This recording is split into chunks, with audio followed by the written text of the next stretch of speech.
नमस्कार.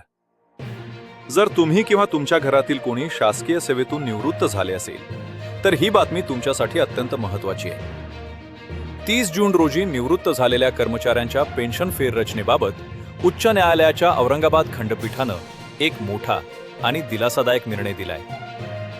अनेकदा काय व्हायचंय, कर्मचाऱ्याची वार्षिक वेतनवाढ 1 जुलै रोजी होणार असायची, पण तो 30 जूनलाच निवृत्त झाल्यामुळे प्रशासनाकडून ही शेवटची वेतनवाढ नाकारली जायची. पण उच्च न्यायालयानं स्पष्ट केले की कर्मचाऱ्यानं निवृत्तीपूर्वीच्या वर्षात सलग 6 महिने किंवा त्याहून अधिक काळ काम केले असल्यास त्याला 1 जुलैची काल्पनिक वेतनवाढ नोशनल इन्क्रिमेंट मिळायलाच हवी. एका सोप्या उदाहरणानं समजून घेऊ. समजा एका कर्मचाऱ्याचं निवृत्तीच्या वेळी बेसिक वेतन 50,000 रुपये होते. जुन्या पद्धतीनुसार त्याला 25,000 रुपये मूळ पेन्शन मिळायची. पण कोर्टाच्या निर्णयानुसार 1 जुलैची 3% वेतनवाढ धरून त्याचे बेसिक 51,500 रुपये होईल.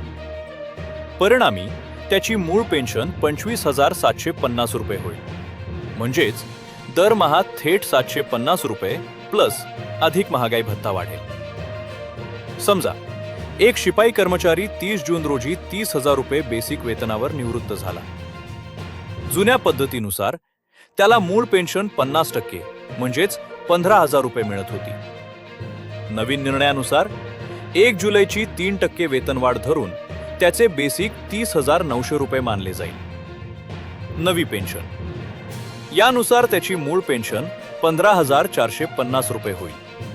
म्हणजेच दरमहा थेट 450 रुपये अधिक महागाई भत्ता DA पेन्शनमध्ये कायमस्वरूपी वाढेल.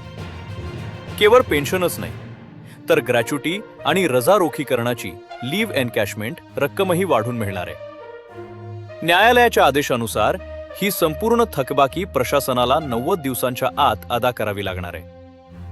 ही माहिती तुमच्या ओळखीच्या सर्व निवृत्त शासकीय व निमशासकीय कर्मचाऱ्यांपर्यंत नक्की शेअर करा व चॅनलला सबस्क्राईब करायला विसरू नका.